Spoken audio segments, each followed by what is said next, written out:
Well, hey there, my friends. Welcome back to another episode of Becoming the CEO of Your Life, the show where we uncover the secrets to really taking ownership of your time so that you can live a more balanced, fulfilling, and peaceful life.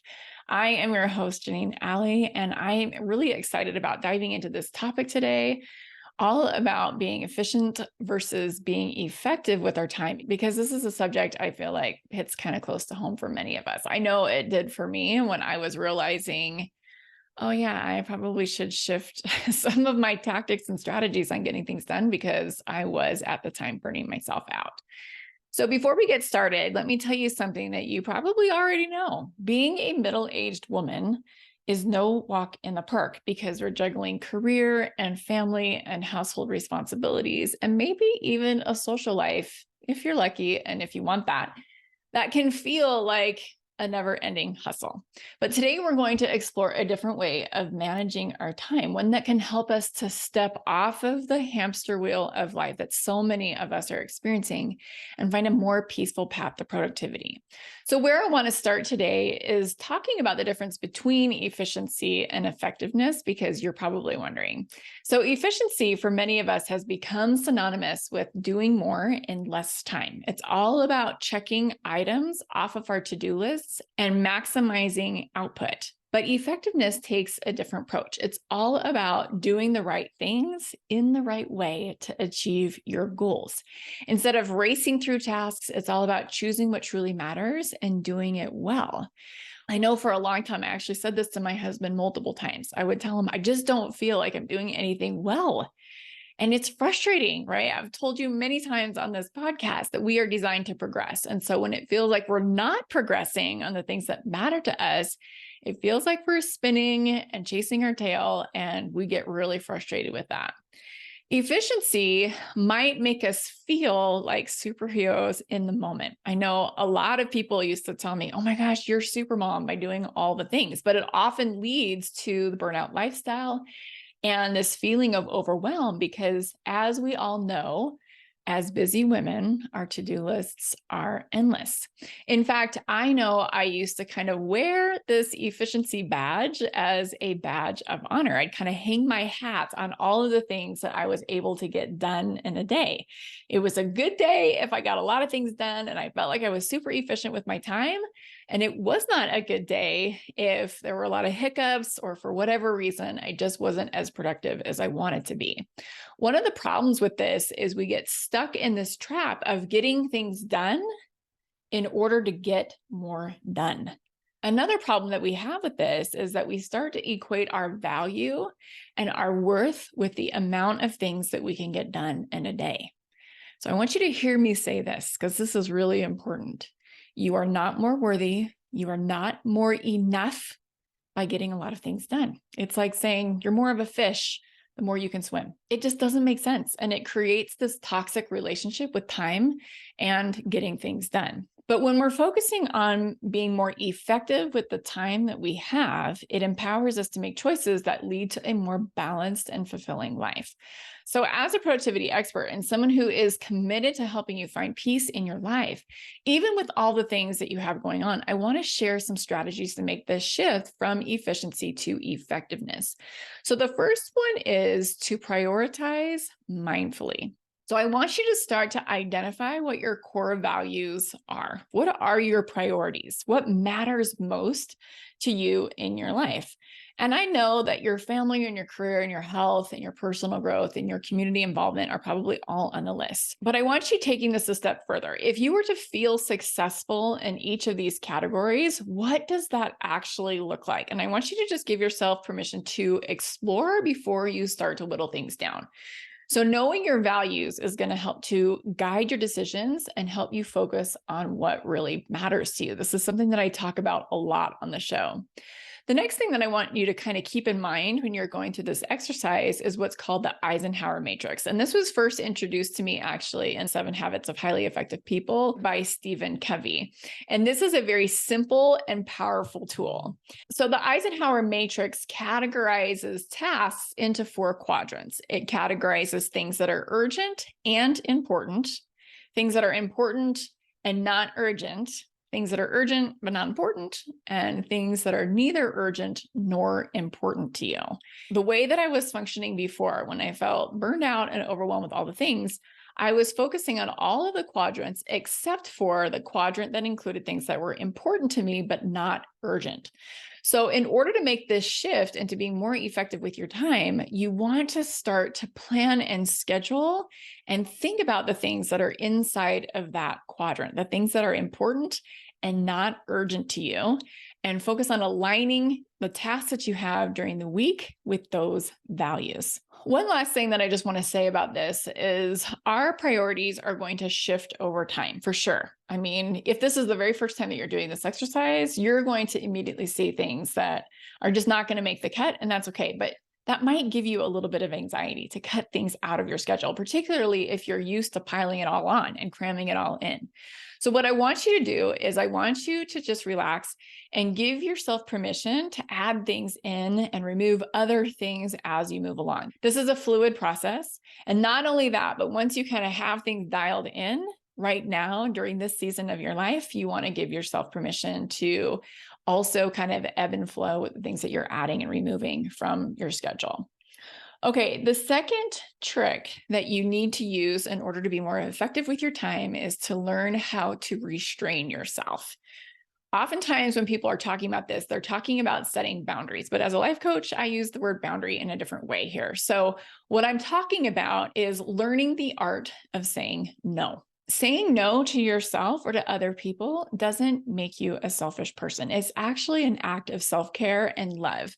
You are able to say no to others. You can even say no to yourself and have it be a really empowering experience.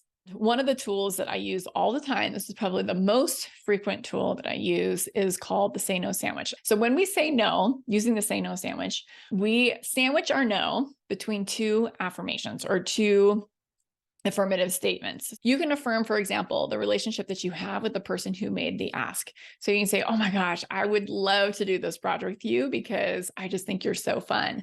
However, I don't have the bandwidth to take this on right now. You see how I segued easily into my no?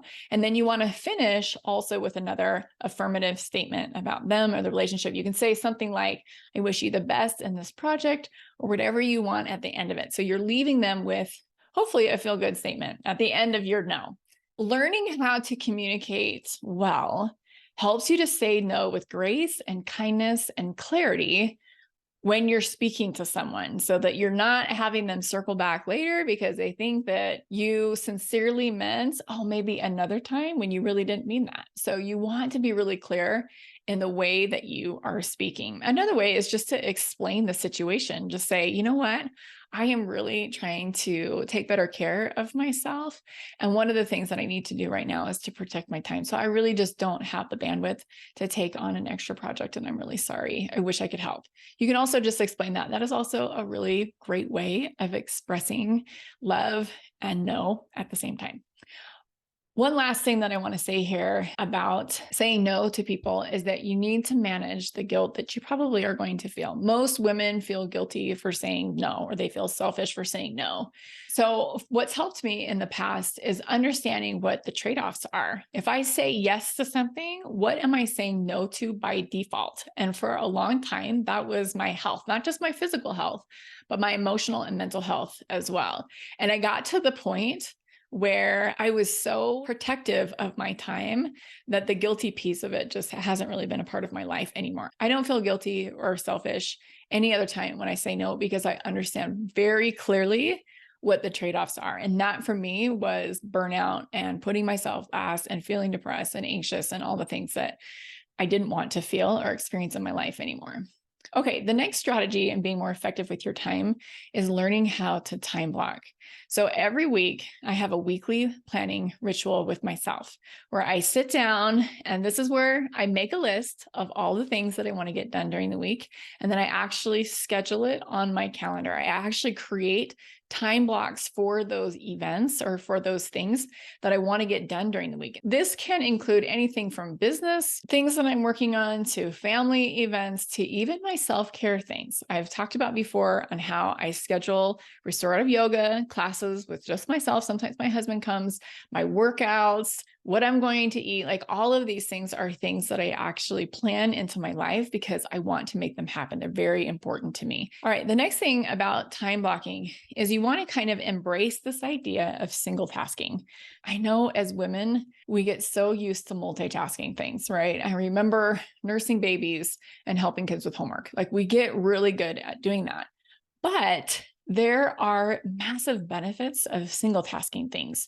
We're just focused on one thing at a time. It improves the productivity of that time blocking session, and it also helps us to reduce stress, which leads to more effectiveness with our time. And I know that some of you are resistant to time blocking because there needs to be this element of fluidity or flexibility with your week and your time. I totally get that. I mean, I have 4 kids, so I know how that goes. We have to be adaptable.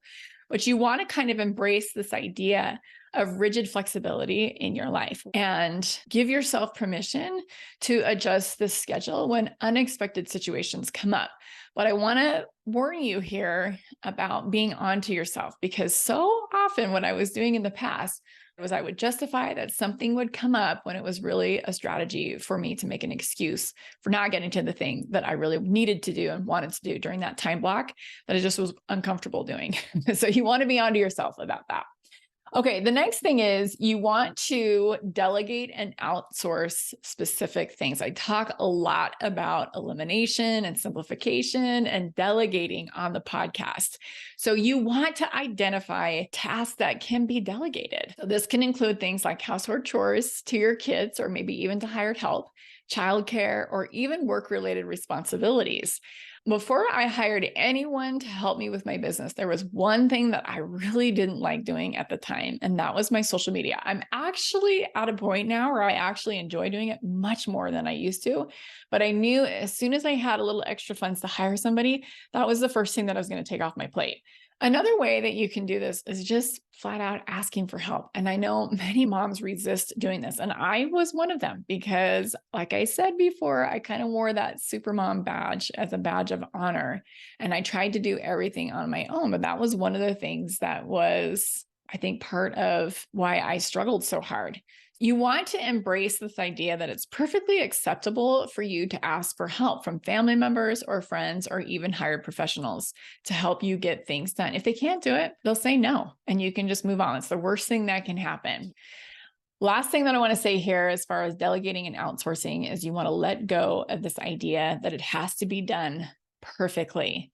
There is such a value in letting go of the mindset that you're the one that can do this. I understand that it's often easier and faster for you to do things because you have to slow down to teach someone else. But if you can learn the value of doing this and bring other people on board to help you with what you have going on, particularly your kids or your spouse, and you trust them to assist you, even if it means that the tasks are done differently than how you would do them, this is going to actually help you to get back a lot of your time and your sanity as well. Okay. The last thing that I want to say here is just to leave you with a little bit of encouragement, because this shift from focusing on efficiency, which is so cultural for us, right, to making this shift to being more effective with your time is not something that's going to happen overnight. You have to kind of rewire your brain in order to embrace being more effective with your time. It is a gradual process that involves changing your mindset and changing your daily habits. But I want you to remember, it's not about hustling harder. It's about working to become peacefully productive in your life.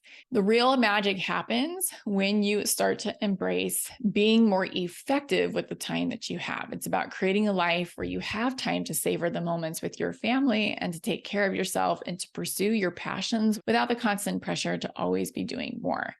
So before we wrap up today's episode, I just want to leave you with a quote that perfectly sums up the essence of our discussion today. So Peter Drucker said, "Efficiency is doing things right. Effectiveness is doing the right things." So thank you so much for joining me today. on this journey to becoming more peaceful and productive in your life. Remember, the power is in your hands to make the change, and I'm here to support you every single step of the way.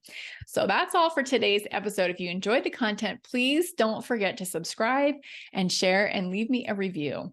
I'd love to hear your thoughts and your questions. So if you'd like to learn more about how to become peacefully productive in your life, I would love for you to reach out to me. You can go ahead and book a call with me at janeenalley.com/CEO, or you can send me a direct message on Instagram at Janeen Alley Coaching. Okay, until next time, have a great week. Don't forget to breathe, prioritize, and choose the path of effectiveness over efficiency.